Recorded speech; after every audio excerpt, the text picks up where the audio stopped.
20일입니다.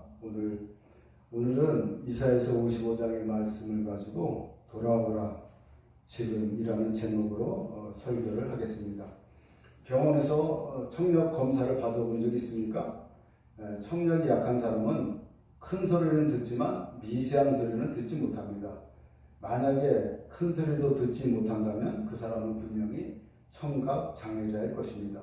오늘 본문 7절에서는 이스라엘 백성에게 선지자가 큰 소리로 외치고 있습니다. 악인은 그 길을, 불의한 자는 그의 생각을 버리고 여호와께로 돌아오라. 그리하면 그가 그 일이 여기시리라.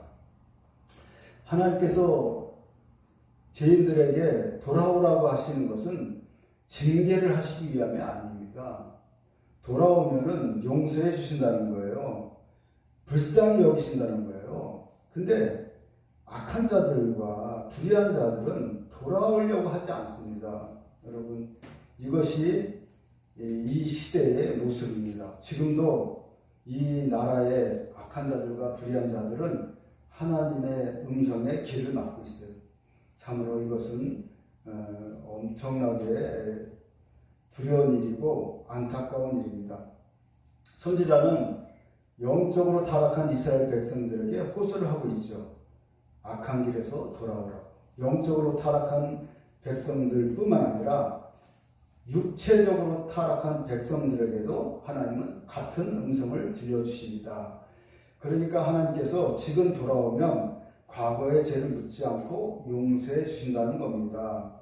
하나님은 이스라엘 백성의 죄를 심판하는 것을 유보하시고 회개하라고 하시는 것은 이스라엘 백성들을 살려주기 위해서입니다. 그런데 하나님의 이 뜻을 모르고 사람들은 교만하게 하나님의 목소리를 거부하고 있어요. 대한민국도 마찬가지입니다. 기회를 주었는데도 한국 백성들은 돌아오지 않습니다. 한국 사람들은요, 아무것도 모릅니다. 이웃에게 거짓말하고 폭언을 하고 폭력을 저지르는 것을 죄라고 여기지 않습니다. 악한 길에서 돌아오지 않는 것은 자신이 악한 죄인인지 깨닫지 못하고 있기 때문입니다. 많은 사람들이 악하게 살면서도 자기는 선하다고 착각을 해요. 참으로 이것은 아주 말도 안 되는 황당한 일이 있는 겁니다. 악한데 악한 자들이 자기가 선하다고 하는 거예요. 이 나라를 보시면 어디 하나 성한 데가 없이 다 사람들은 악한 행동을 하면서 자기가 옳다고 착각을 하고 살아갑니다. 얼마나 이것이 무서운 죄악인지 알지 못하는 것입니다. 사람들은. 그래서 하나님은 오래전부터 이 죄인들에게 돌아오라고 계속해서 말씀하시는 거예요. 교회에서 전도를 하는 것도 사실은 돌아오라는 얘기예요. 그 악한 세상에서 악한 길로 가지 말고 이제는 악행을 그치고 돌아오라는 거예요. 하나님의 말씀 안으로 들어오라는 거예요. 하나님의 공동체 안으로, 하나님의 사랑 안으로 들어와서 살라는 거예요. 밖에 나가서 악한 길에서 악한 행동을 하고 악한 죄를 지으면서 거기서 멸망하지 말고 이제 빨리 돌아와서 멸망을 면하라는 거예요. 그런데 사람들은요, 돌이키지 않습니다. 하나님의 경고를 듣지 않습니다. 하나님의 경고를 계속 하는데도 들은 척만 척합니다. 그런데 사람들이 지금 잘 모르는 게 하나 있어요. 하나님이 이렇게 기회를 주시는데 계속해서 기회를 주실 줄 알고 있어요. 기회가 계속해서 있는 게 아닙니다. 언젠가는 하나님께서 돌아오라고 말하지 않습니다. 왜? 심판하기 위해서. 더 이상 하나님께서 돌아오라고 기회를 주었는데도 안 돌아오는 사람에게는 심판을 행하시는 거예요. 성경의 말씀을 여러분 보십시오. 시편을 읽어보신 적이 있죠? 시편에 뭐라고 되어 있습니까? 시편의 전체 줄거리는 악인에 대한 심판이에요.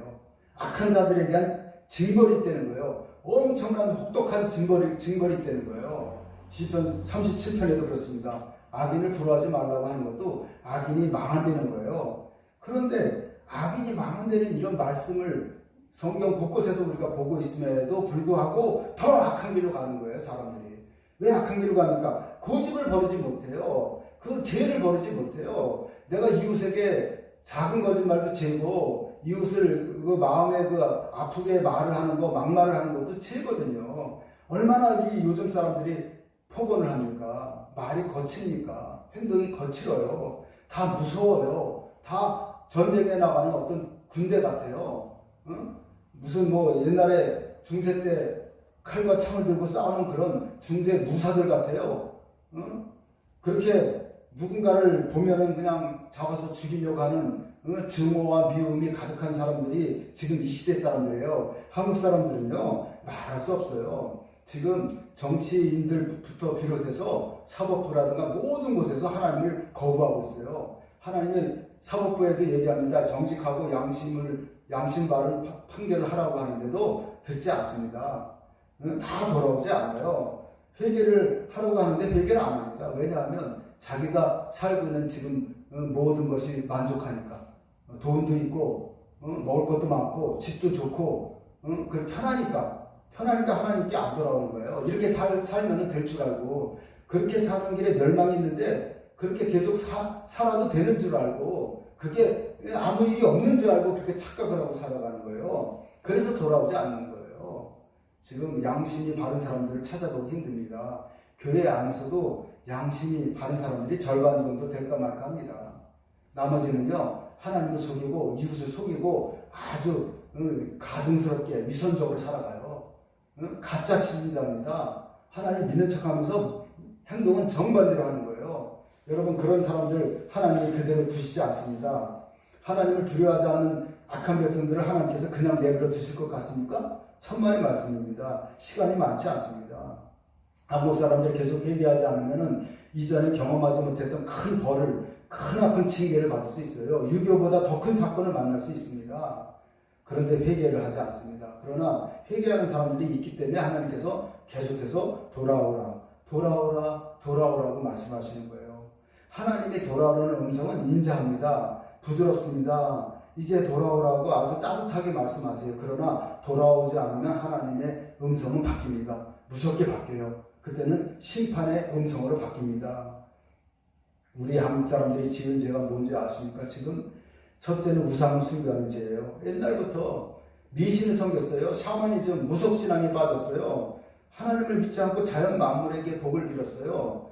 산에다가 떡을 갖다 놓고 빌고 또 돌에다가 바위돌에다가 떡을 갖다 놓고 빌고 구멍나무에다가 떡을 갖다 놓고 빌고 그랬어요. 어리석은 삶을 살았어요. 우상을 섬기면 우상을 섬기는 사람들의 특징은 양심이 타락했다는 거예요. 우상을 섬기면요 깨끗한 양심이 들어올 자리가 없어요. 탐욕과 이기심이 가득해요. 그래서 한국 사람들은요 얼마나 탐욕과 이기심이 많은지 몰라요. 이기적이고 이건 어떻게 보면 나르시스트라고 합니다. 자기만 아는 사람이에요. 남의 입장에 대해서는 전혀 생각하지 않는 사람이에요. 나르시스트. 그래서 한국 사람의 그 탐욕이 얼마나 무섭냐면 자기 가족만 챙겨요. 자기 가족만 끔찍히 사랑하는데 남에 대해서는 원수같이 여겨요. 그런 사람들이 많아요. 남은요 아예 사람으로 보지도 않아요. 이런 인간들이 한국 사람들이에요. 솔직히 말씀드리면 이 나라가 지금 이 모든 것을 보십시오. 제대로 되는 게 있나? 거꾸로 가고 있고 비정상적으로 움직이고 있어요. 비정상적인 게 정상적인 것처럼 됐어요. 이 나라가요. 얼마나 썩었으면 그럴까요? 양심이 썩어서 그런 거예요. 백성들이. 교회 다니는 사람도 썩고 안 다니는 사람도 썩고 안 다니는 사람들은요 더 썩었어요. 더 무섭게 썩었어요. 두 번째는 한국인의 죄는 뭔지 아십니까? 거짓말이에요. 한국 사람처럼 거짓말 잘하는 사람이 없어요. 습관적으로 거짓말을 합니다. 여러분 우리는 지금 수십 년 동안 거짓말을 하는 한국 사회를 봤잖아요. 30년 지난 30년 전부터 그렇게 한번 보시면 이 나라가 얼마나 거짓된 사건이 많아요. 거짓이 나라를 망치고 존먹는다는 것을 알아야 합니다. 세 번째는요, 국민들의 양심이 타락했다는 거예요. 양심적으로 사는 사람이 없어요. 학생들도 그렇고 어른들도 그렇고 학교에서 윤리도덕을 가르치지 않아요. 제대로 가르치지 않아요. 점수만 따져요. 가정에서도 가르치지 않습니다. 이 세 가지를 회개하지 않으면 이 나라는 큰 심판이 있습니다. 한국 사람들 지금 아무 일이 없다는 듯이 무슨 지금 편안하게 지금 돌아다니고 있는데 무슨 국민들에게 무슨 15만 원씩 나눠주고 쿠폰을 주고 그런 거 중요한 게 아니에요. 이 나라 국민들이 타락해가지고 이제 멸망을 앞두고 있는데 무슨 돈이 중요합니까? 돈 몇 푼 줘가지고 뭐합니까? 응? 그래서 하나님이 말씀하십니다. 이 백성이 입술로는 나를 공경하되 마음은 내게서 떠나도다. 우리는 입술로다가 부모님을 공경하고 이웃을 사랑하는 척해요. 존경하는 척해요. 그러나 거짓입니다. 그게 입술만 그러는 거예요. 입술의 신앙을 그건 철저하게 심판을 받아야 돼요. 응? 종교인들, 특히 성도들, 집사들 입술만을 살아가는 사람이 많아요. 그러니까 마귀가 틈타는 거예요. 지난 한 주간도 어떻게 이 악한 영들이 마귀들이 틈타는지 모르겠어요. 괴롭히는지. 응? 내가 옳은 일을 하려고 그러면 그걸 가로막는 거예요. 응? 그래서 무슨 그 주택에다가 써놓은 공고문에다가도 낙서를 해놓고 말이에요. 이것들이 다 악한 이 영들이 시키는 거예요. 악한 영들이 뒤에서 조종하는 겁니다. 응? 그런 악한 자들이 우리 주변에 있다는 걸 여러분이 아시면 여러분이 기도하지 않을 수 없을 거예요. 기도해야 됩니다. 네? 그래서 이 이사야 선지자가 말합니다. 너희 조상들에게 심히 진노하였노라. 내가 옛날에 진노하였다는 거예요. 그러니까 너희 조상을 본받지 말라고 지금 선지자가 말합니다. 근데 우리는 한국 사람들은 그대로 조상들을 흉내내고 있어요. 조선시대의 백성들을 그대로 따라하고 있어요.